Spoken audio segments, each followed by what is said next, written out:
샬롬 하고 인사하십니다. 샬롬 샬롬 샬롬 샬롬 샬롬. 하나님 사랑합니다. 여러분 주 안에서 사랑합니다. 네, 요시아의 아들 유다왕 야훼낌 시대부터 시드기야 시대까지 41년 동안 이렇게 외쳤던 아주 이사야와 함께 굉장히 귀한 그런 역사 속에 눈물의 선지자 에레미야의 그 외침이네요. 2장 2절 말씀이죠. 네.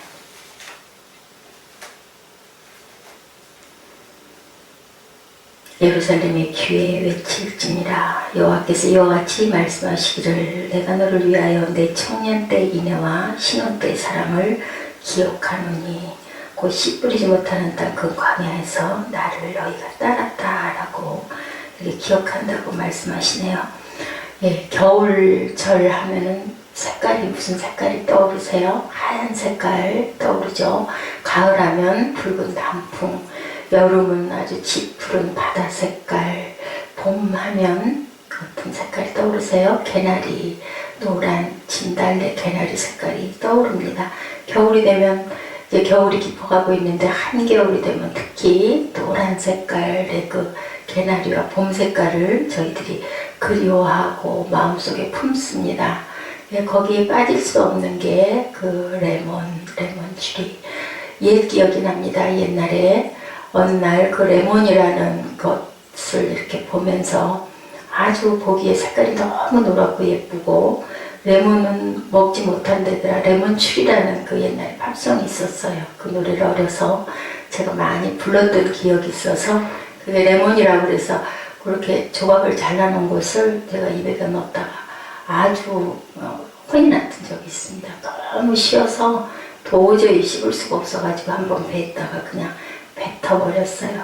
근데 그 레몬이 레몬 추리의 노래 보면 그 열매는 먹을 수가 없다고 했어요. 근데 왜 레몬들을 그렇게 쓸까? 어느 날인가 레몬이 그 주변에 많이 레몬이라는 얘기가 많아요. 보니까 뭐 생선에도 비린내를 제거한다고 또 어떤 그 귀한 음료수에도 그 레몬 조각을 이렇게 딱 꼽아서 아주 예쁘게 치장을 해서 나올 때가 있고 그래서 왜 그 레몬을 그렇게 좋아하나 근데 정말 먹을 수가 없구나 한번 제가 씹어보고 그랬습니다. 그런데 여러분들 아시죠? 레모네이드 얼마나 맛있습니까? 레몬에 무언가를 그 탄저의 맛을 가미했더니 맛있는 그런 음료가 만들어지기도 하는구나. 그러면 버릴 것은 세상에 없구나. 굉장히 귀하구나 하는 생각을 제가 해봤습니다. 여러분 중에 레몬만 저처럼 덥석 씹어서 베어 물었다가 삼킬 수가 없어서 뱉었던 기억은 없으신지 모르겠네요. 저는 정말로 그 기억이 있거든요. 특히나 생선, 회나 생선의 생국에 그 레몬을 섞어서 먹으면 아주 맛이 있다고 하네요. 무언가 어우러졌을 때 맛이 굉장히 좋은 맛이 나는 그러한 저희들은 어떨까? 저희 속에 주님이 성령께서 함께 거하시면 우리들이 귀하게 쓰이는 그릇이 되겠구나 라는 생각을 해봤습니다. 봄철 레몬 그리고 레모네이드. 레모네이드는 정말 맛있는데 레몬 혼자만으로는 그 귀한 맛을 내지 못한다. 우리 말씀이 에레미야 1장 3절에 보니까 요시아의 아들 유다왕 야훼낌 시대부터 요시아의 아들 유다왕 시드기야의 제11년 말까지 임하니라. 이 올해 예루살렘에 사로잡히니라. 많은 선지자들이 있는데 특히 에레미야는 눈물의 선지자로 유명하죠. 오늘 본문의 내용은 41년 동안 하나님께서 사용하셨던 에레미야 선지자를 처음으로 하나님이 부르시는 장면.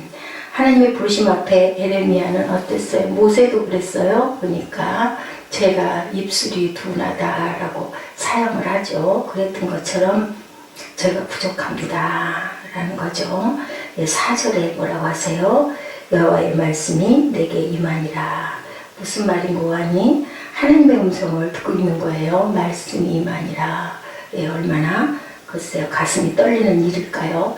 이스라엘 백성들이 그랬대죠. 직접 하나님의 음성을 듣고 싶지 않고 모세를 통해서 듣겠다. 왜냐하면 안 하겠다 소리를 할 수가 없으니까 두려운 거는 아니까 예, 항상 통해서 듣고자 했는데 예레미야에게는 이렇게 임했어요. 5절에 뭐라고 그러세요? 내가 너를 모태에 짓기 전에 너를 알았다. 여러분 알았다라는 뜻 아시죠? 야다라는 뜻이죠. 사랑했다라는 거예요. 남녀가 야다했다, 결혼했다는 의미를 갖고 있죠. 동침했다는 의미를, 깊은 의미를 갖고 있습니다. 내가 배에서 나오기 전에 너를 성별하였고 너를 여러 나라의 선지자로 세웠노라. 이쯤 되면 어때요? 내가 너를 배에서 나오기 전에도 알았다. 그리고 너를 선지자로 세웠다라고 말씀을 하신다면 우리는 겁나는 게 없어야 할 텐데 그래도 예레미야는 걱정이 됩니다. 네. 하나님께서 직접 나를 부르시면 예, 여러분들 어떠세요? 직접 부르셔서 이 자리에 계시죠? 예, 그랬으면 우리는 뭐 당연히 하나님이 하실 거니까 하라는 대로만 하면 되지 이러면 될 텐데 그래도 지금 우리가 가는 길이 어떻습니까? 가끔은 갈등과 혼란이 그리고 두려움도 있고 왜 두려움이 있을까요? 항상 우리들 얘기하지만 겁이 나고 두려운 것은 자신이 없기 때문에 두려움이 없어요. 두려움이 와요. 믿음이 그만 못하기 때문에 두려운 마음이 듭니다. 예, 다들 그렇게 얘기합니다. 내가 예수님 음성을 직접 들으면 난 믿을 수 있을 거야. 근데 예수님 당시는 어땠나요? 기적을 많이 보였지만 예수님 십자가에 못 박히시니까 다들 떠나버렸죠. 예, 이런 열등감, 부족감 때문입니다. 예레미야의 반응이 우리의 반응은 과연 아닌지. 6절의 말씀이죠. 내가 이르되 슬프도소이다 주 여호와여 보소서 나는 아이라 말할 줄을 모른다. 말을 할 줄 모른다라고 얘기를 해요. 부모는 사춘기를 지난 아이들을 키우면서 가끔 예, 우리 사무엘 사춘기도 아닌데도 요즘 아동들 사춘기가 빨리 옵니다. 벌써 5, 6학년 정도 되면 여자아이들은 사춘기가 오죠. 예지가 사춘기가 와 있습니다.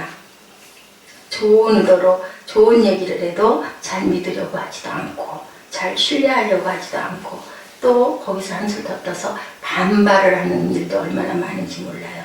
목회를 하면서 많은 목회자님들의 얘기를 제가 듣고 지금도 제가 직접 경험을 하고 있죠. 좋은 길을 얘기를 해서 해줘도 거기서 돌아오는 반응은 순종의 반응이 아니라 오히려 튕겨져 나가는 그런 반응. 얼마나 많이 놀랍던가요. 예. 우리 삶의 가장 큰 장애가 어떤 것 하기에 부족하다고 느끼는 것. 아까 말씀드린 대로 내몬에는 부족한 게 있죠. 거기에 뭔가 더해져야 되는데 거기에 예수의 사랑이 더해져야 되는데 그게 부족한 거예요. 그랬을 때 말씀하십니다. 7절에 야훼께서 내게 이르시되 너는 아이라 말하지 말고 내가 너를 누구에게 보내든지 너는 가거라. 내가 네게 무엇을 명령하든지 말을 해라. 그들 때문에 두려워하지 말라. 내가 너와 함께하여 너를 구원하리라. 나 야훼의 말이니라. 야훼께서 그의 손을 내밀어서 내 입에 대시면서 보라고 그러세요. 내게 이르시되 보라. 내가 내 말을 내 입에 두었다. 더 이상 아이라고 말하지 말라고 그러죠. 그랬을 때 예레미야가 스스로를 I am for too young 하고 NIV의 성경에 나와 있더라고요. for too young 하면 어리다인 건데요.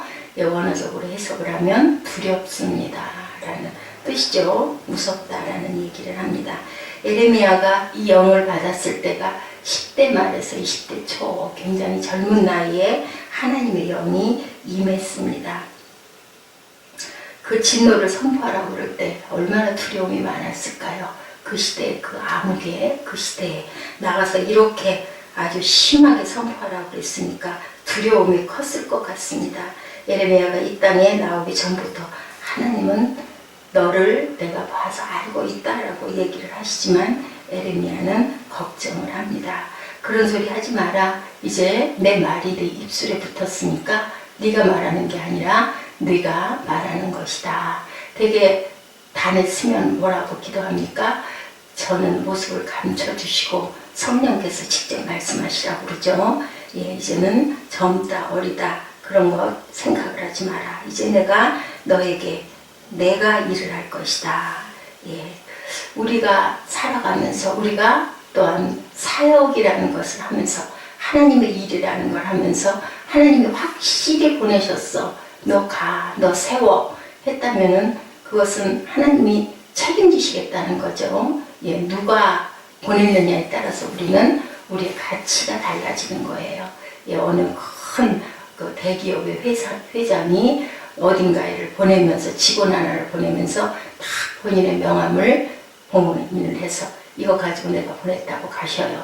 하면 뭐 어디든지 무사 통과 아닙니까? 청와대에서 대통령이 어딘가로 대사로 보내면서 그 나라에 임명해서 보낼 때 그 나라는 뭐 무조건 국빈으로 받아들일 수밖에 없죠. 누구를 대접해서 그 나라 대통령을 대접합니다. 이것처럼 하나님이 내가 너를 보냈다. 그리고 내 말이 내 입술에 있다. 그런다면 우리가 염려할 일이 아무것도 없습니다.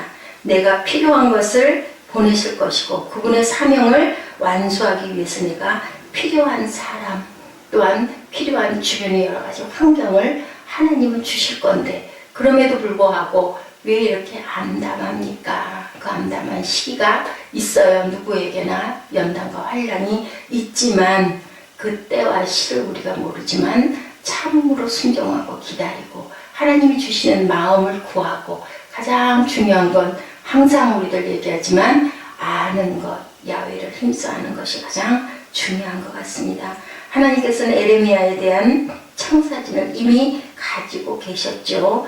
우리를 향한 계획을 가지고 계실 뿐 아니라 우리를 내가 너를 가장 잘한다. 내가 너를 가장 사랑한다.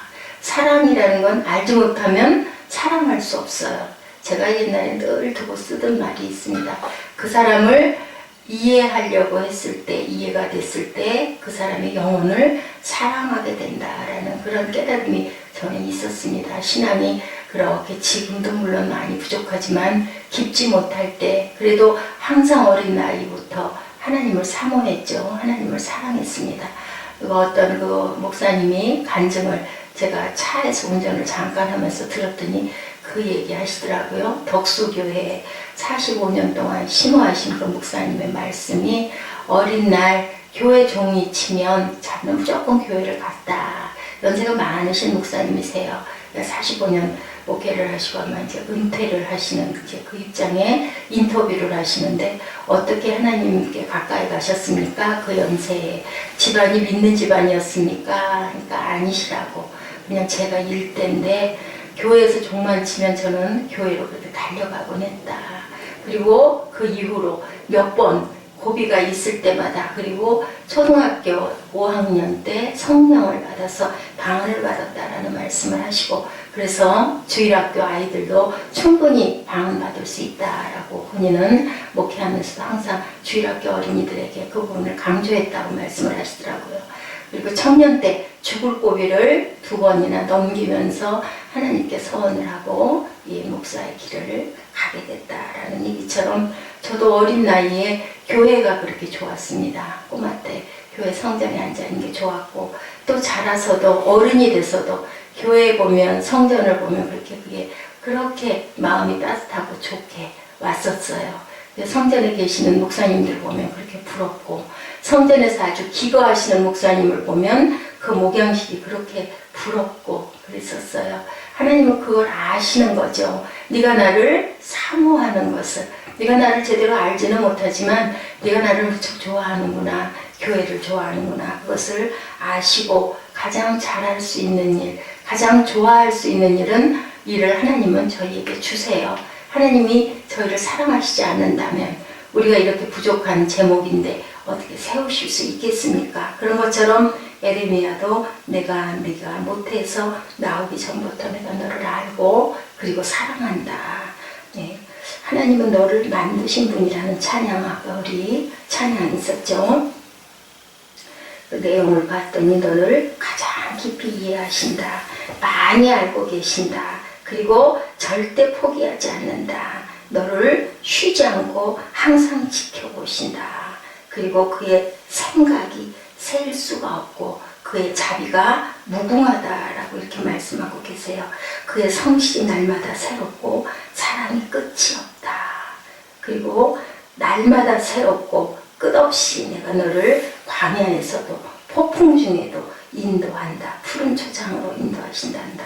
아주 곡을 잘 붙였죠. 예, 그의 생각이란 찬양의 내용이 하나님의 말씀이 그대로 들어있습니다. 하나님은 너를 인도하시는 분, 푸른 초장으로 인도하신다. 그의 생각이 셀 수 없고 자비도 무궁하고 성실도 날마다 새롭고 사랑은 끝이 없다. 부족감은 우리에게 두려움을 일으키는 원인이 되는데 그들 때문에 두려워하지 말라. 내가 너와 함께한다. 8절에 여호수아에게도 함께한다. 아브라함에게도 말씀하셨죠. 함께한다. 야곱에게도 말씀하셨습니다. 그리고 가시면서도 공생애를 마치고 부활 승천하시면서도 마태복음 28장 20절에 세상 끝날까지 너희와 항상 함께 있으리라. 네.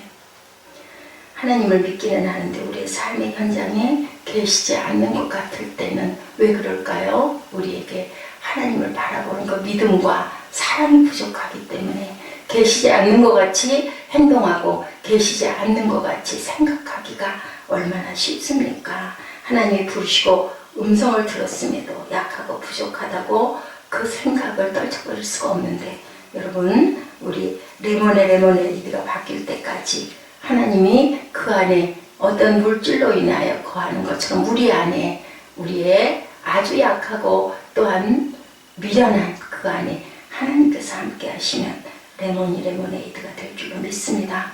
야훼께서 그의 손을 내밀어 내 입에 대시며 내게 이르시되 보라, 내가 내 말을 내 입에 두었노라. 에레미야가 더 이상 부정적인 말, 부족하다는 말을 하지 않도록 뭐라 그러세요? 보라, 이제 그만. 너 그렇게 여리지 않아, 연약하지 않아. 약한 자를 내가 강하게 만들어서 쓸 거야. 우리가 분명히 연약해요. 특별히 목회자로 부른 저와 여러분들은 분명히 연약하기 때문에 너 세상에 그냥 놔둬서는 안 되겠구나. 내가 너를 붙들어야 되겠다. 그래서 내가 너를 쓸만한 제목으로 만들어야지 네가 나를 온전히 알겠구나. 이래서 저희를 부르신 거지, 우리가 대단하고 잘나서 부르신 게 아니죠.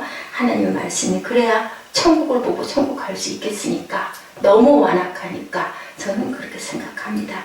하나님의 말씀이 우리 입에 드는 순간에 어때요? 전파가 딱 우리 스위치를 틀어야 전기난로가 들어오고 또 라디오가 틀어지고 그리고 컴퓨터가 작동이 되듯이 스위치가 작동이 됐을 때 기능을 엄청나게 발휘하죠. 예, 자동차도 시동을 걸었을 때 그 차의 성능을 최대한으로 사용할 수가 있습니다. 아무리 좋은 명찰에도 예, 저희가 시동을 걸지 않으면 움직이지도 않고 쓰임새가 없는 것처럼 하나님이 우리에게 접목이 됐을 때 귀하게 쓰일 수가 있습니다.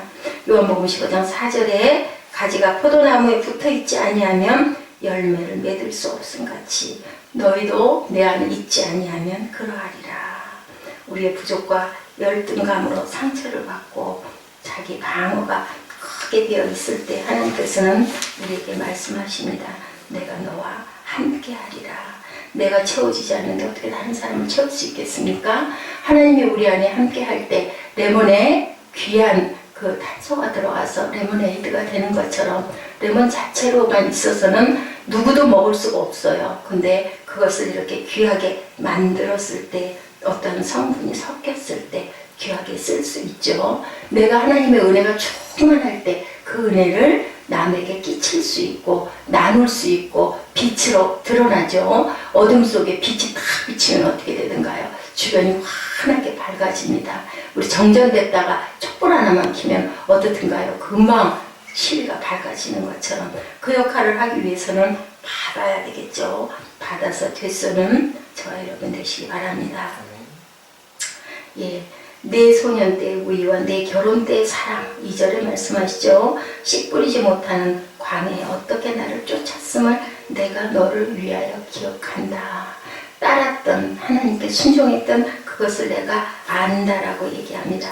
그리스도는 교회를 생각하고 교회를 사랑하시죠. 항상 부족한 교회를 눈동자같이 바라보시고, 그리고 그 교회가 아이고 기특하네, 우리 아이들 그러죠. 뭔가를 우리 기대 이상 뭔가를 노력할 때 그게 대단해서가 아니어도 그걸 볼 때 기특하다라고 하는 것처럼 하나님께서는 우리를 바라보기를 좋아하세요.